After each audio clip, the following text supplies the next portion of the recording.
What is up, folks? Let's get this out of the way. The audio looks good, like it sounds good. I don't have my headsets or anything with me today, but we're going to dive right into it because today we have the TCB scans. Oh, there we go. I can hear myself. That sounds pretty good. We got the TCB scans for One Piece chapter 1181. There were no full spoilers this week, so we're going to go right into it. And remember, with the TCB scans, you guys don't get to see them on the screen. The full official Shonen Jump read we do on Sunday, so be ready for that tomorrow. And I'm going to be reading over here, so I'm gonna test this out, see how I like it. Like, not being like right there, eye contact with you guys. Ooh, was I able to pull it up? Yes, I was, because that shit was going wild earlier. Come on, dude. Come on, bitch. Let's get ready. Okay, so we're here. This is chapter 1181.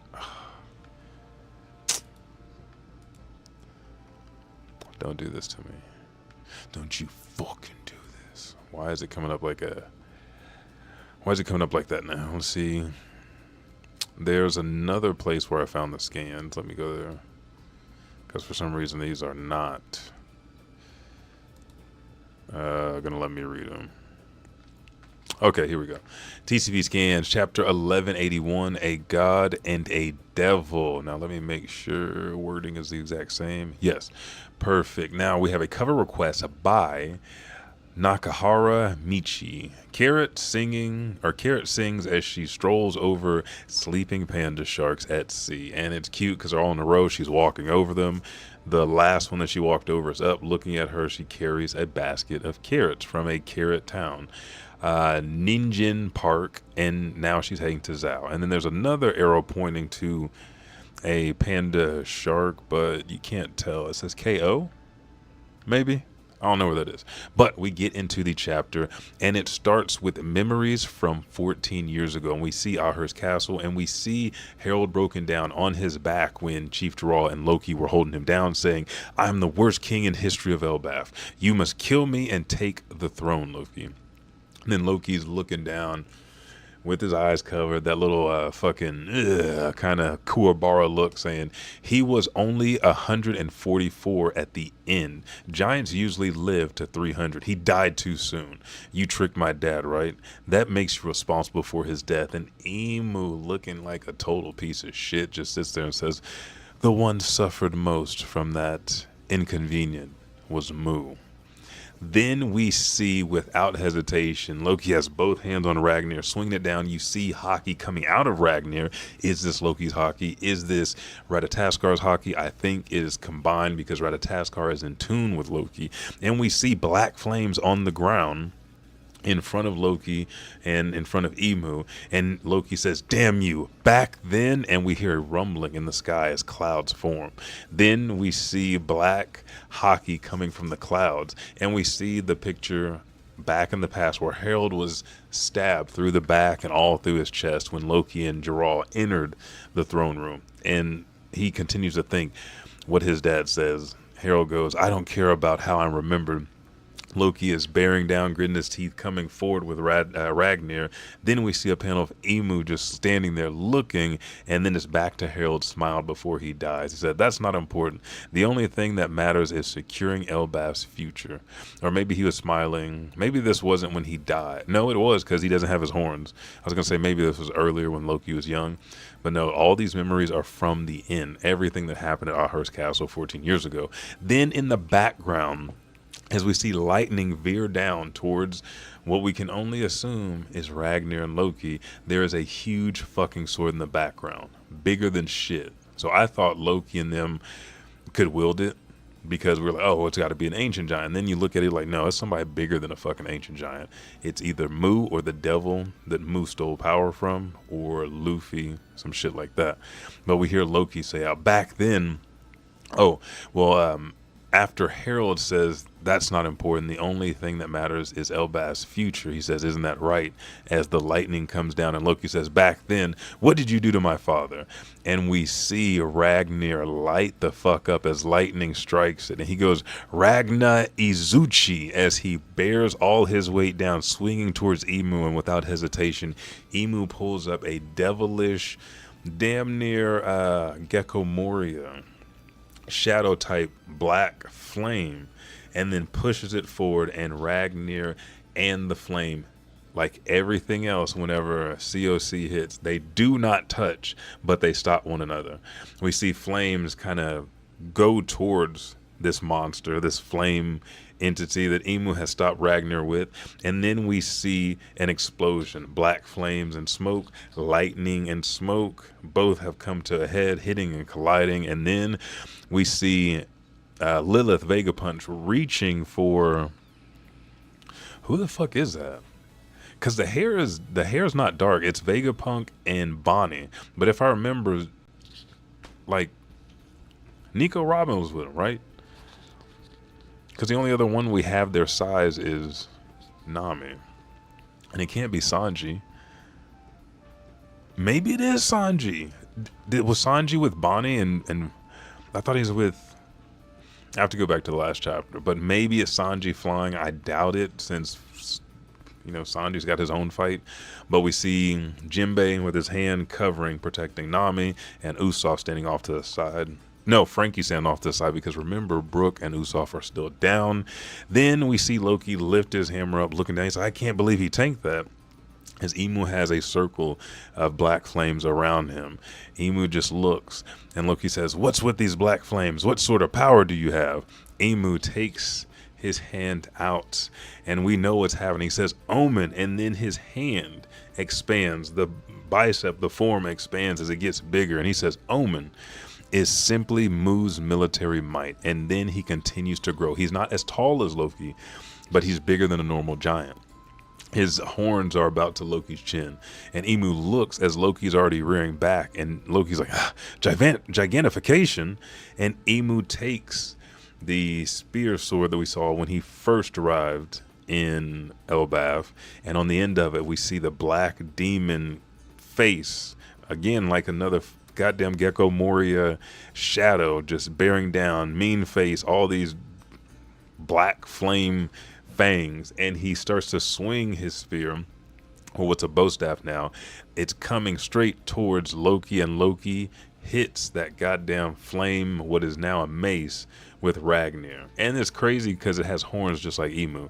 They collide in the middle. Hockey, lightning flying off of Ragnir, flames flying all around Imu, and then we see as Imu flips over. So just like Yujiro Hanma, whenever he takes an attack and he uses that force to propel himself forward to strike back, Imu flips over the head of Loki. Loki looks up, and then Imu transforms the black flame. He pulls it into what does he switch? He might switch his mace. The other side is a sword handle, because we see a handle, and he goes whoosh, and then black flames turn into a sword-like figure as he strikes down and says Nemesis, and punctures Loki through the chest. Loki, with Ragnir held out, damn near pinned to the ground. We see him look back, and Imu has poked him right underneath the collarbone. Loki hits the ground, and Imu says strength is a tribute, as he retracts the black flames towards him. Or strength is an attribute. People naturally crave. Loki lays on the floor, then Imu manifests black wings, and he says, and yet that craving can be easily satisfied via, as Loki starts to stand up. And then we see the transform, the Domi Reversi, Dorian Brogi, as Imu finishes, can be easily satisfied via corruption, which would be the Domi Reversi. He swings an actual chain mace now, he said, and continues, it merely requires one to submit their will to a covenant. And then we pan back to when Harold got his first covenant with Imu. Imu continues as Ragnir is pulled back and lightning on it. Imu says, when their envy drives them, they'll achieve, and he says power. And in small text it says power. Is that stated reading through it? So power is also described as chikarai. And so as it's stated, it's used the same as the kanji previously used for omen, but it's maki, so demonic aura. So Imu's basically telling him the covenant And being able to have someone submit their will provides them with Maki, which is stronger than Haki. Imu continues to talk as he whips the mace towards Loki. Loki is bearing his hands back, getting ready to strike, but surprised. And Imu says those three things together form a trinity known as dominion. And I've seen this two ways: dominance and dominion. He hits and strikes Loki in the face. Imu looks and continues. Shall I... Oh, shit. Hang on. Come on now. There we... Okay.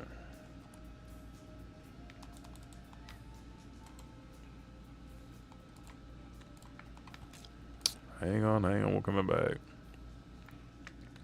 Now we're getting redirected. God damn it. This was good too. Okay, so come on now. Come on.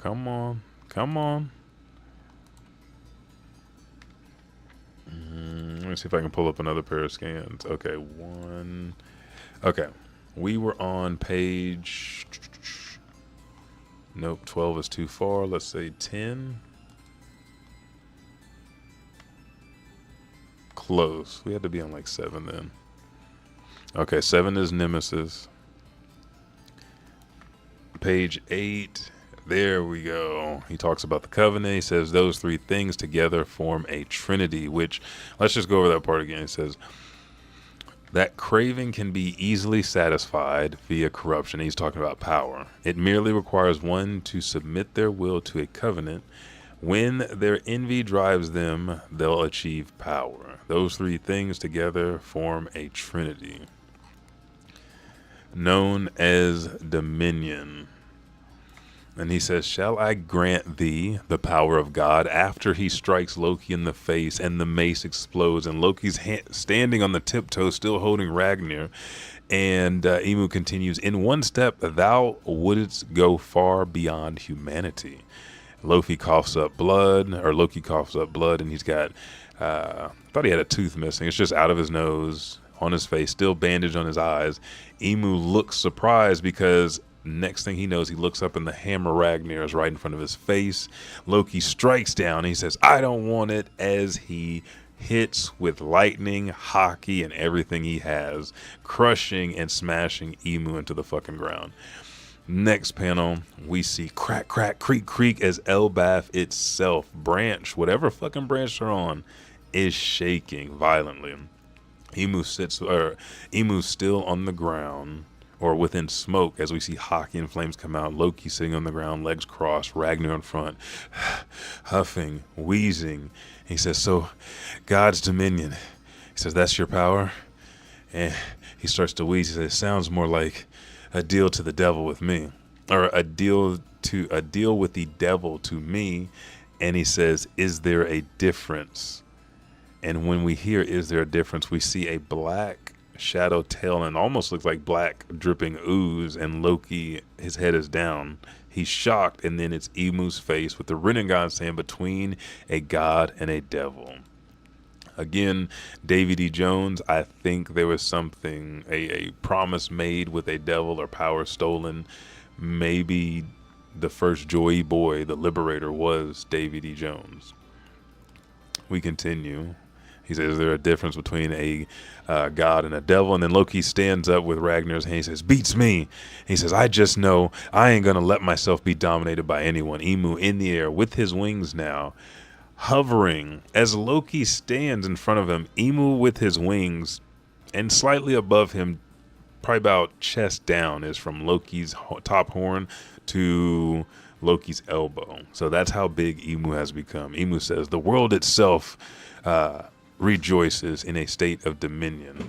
And then we see a silhouette of Imu without the crown, the old Imu that we saw in Marijoa, and then Joyboy, who looks surprisingly like Inaki's caricature of Luffy. Hair not as raggedy, a little more wavy, like Shanks. But you see the straw hat, you see him smiling, and then Imu's sitting there. He's like, isn't that right? And as Loki starts to charge up Ragnir to hit Imu, Imu looks down at him, Next thing we know, Imu yells, "Isn't that right, Joyboy?" And they show Joyboy as two distinct words. And he's holding his spear. One end is flames that he can manipulate. The other end is a lightning bolt sword. And his wings flare out. And we see all the eyes open that are surrounding his back. Haki shoots all the way to Luffy. And Luffy, I think, is eating in the frozen school, Walrus school. And he's chomping like yum yum, eating. We see all these noises as we zoom into where Luffy is. He says, "Now I'm near me," and it gets translated to "I need more." He says, "Gip gulp mirror, I gotta eat more. Chomp never felt chomp like this. I've never felt anything like this before. Shoot, Nam, so heavy. I'm suffocating. Shoot, it's so heavy. It's like I'm suffocating." He's like, "What? Chomp chomp guy's Aki?" He's like, What's with this guy's hockey? Because he's never felt shit like this before. No one has. Only one that may have is Shanks. He says, "If I don't gulp all this, then gulp, we can't win. If I don't eat all this, we can't win. Mirror munch, mirror, more. And he's eating fat ass on top of old bones, old meat, trying to get his strength back. And from what we saw, Luffy really didn't do too much, but he's having to consume so much energy. And then from him feeling Imu's hockey, he knows he has to consume more than normal just to be able to beat him. Once we get here, we're on page 12. We get our final double spread. And we see Loki swing and hit Imu. He says, "You still..." He's like, "You still lost in thought?" Bam! Lightning shoots everywhere. He's like, "That tells me one thing. You're underestimating me." And Imu flies all the way across from where Loki is into the side of Ragnir, indenting it. And he sits there as he's huffing and puffing. Then he looks in surprise as Nidhogg, Loki, transforms amongst the flames that are in front of him. Imu goes Nidhogg as he grits his teeth, and Imu wastes no time. He fires off a shot, but then, like the man he is, Imu puts the hands together, starts his omen. As Loki shoots Thorheim, Imu intercepts it with the blast of his own. He's sitting there embedded into Ragnir, thinking to himself, "Doubts really has returned," as he smiles. And it says, "A fearless smile," as chapter 1181 comes to a conclusion. These are our TCP scans. There will be some changes in translation. Like I said, domination was switched throughout a little bit. We'll get more of the actual verbiage that Harold said, and since it's Sunday, I will be doing that later. There's no the pod OKC, but we'll be waiting for more context from our native Japanese speaker, which you guys can follow by following the description in the description of the episode, but also Dawn and Dusk channel. I want to say Dusk and Dawn, but it's Dawn and Dusk. Go follow there. You'll get more breakdowns for characters, breakdowns for chapters, and things that can't be translated correctly or that are lost commonly in translation, even with the Shonen Viz. So leave your predictions in the comment. We're just getting our official read. I just want to make sure that what I think is going on is happening. I want to know more about the devil power that Imu has to be able to use whatever. If each one of those eyes, and that's why I want to look at each one of the eyes on his back, if it changes whenever he summons a new weapon, that's fucking wild. But when we see Nemesis, it doesn't seem like any of the eyes changing. They're all open. They're all looking down. Nemesis, he just makes into a sword and stabs him. And right after that, it dissipates. Yeah, that was page 7. And then it just turns back to cloud flames on his staff, and he grows wings. So he doesn't need it to grow in his body, but as a weapon. Maybe it's both. Shit, I don't know, because the eyes around his back are flames as well, and that's coming from him. And I don't know. I don't think he's fully awakened yet. So we'll get more as this comes out. I don't think there's a break. There might be, but the official read tomorrow. So prepare for the show. Turn on your notifications. It'll be later in the evening. We'll read 1181, and then we will come with some more official predictions because I'm going to look at this again.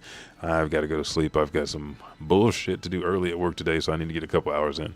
Thank you guys so much. I'm Elijah 5000. Let me know what your thoughts are on this episode, what predictions you have, and I got to go back to the last chapter. Well, what do you think? The chapter where the Straw Hats get tanked, except for Luffy. We didn't know where Luffy was. Luffy is off screen eating. Is he going to stay there? He's needing to stockpile all this food and it's kind of frozen. I think he will. I think we're going to get 2 more chapters without him. Maybe 2. At least 1 more chapter. Unless Oda goes back and does a backstory after he showed this silhouette. But every time he shows a silhouette, he takes a couple of chapters before even addressing it. So the thing that I think is going to happen, we get a backstory of time missed that Harold was on Mary Joa with Imu. Damn, I want to say, fuck, him bringing up Joyboy though, and then yelling it, maybe not. Apparently Joyboy is affecting Imu's personality because, again, Imu that we saw talking to Joyboy had the cape, had the black silhouette, and usually more reserved. Even though Imu was shaking and shit in Mary Joa, he wasn't yelling and going crazy like he is now. But Imu also is putting hands on everybody, so we'll see how this goes with Loki. Loki's getting nerfed. He's not going to beat him.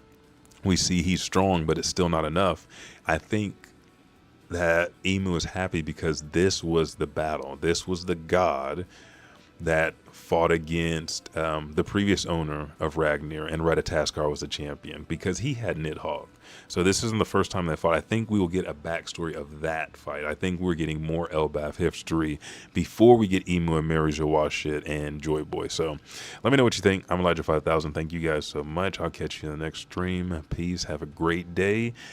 Follow. Continue to help the channel. This is from Edge 2 Gaming and Edge 2 Otaku. You can find on YouTube.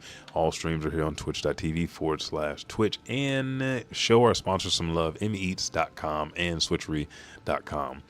Promo code EDGE10 to get 10% off on any of your Switch accessories, covers, cases, whatever you want to buy from switcheries.com, and promo code EDGE2G to get $5 off your purchase of the world's first plant-based high carb or low carb, high fiber, high protein, low sodium ramen. Thank you guys so much. I'm out. Good night.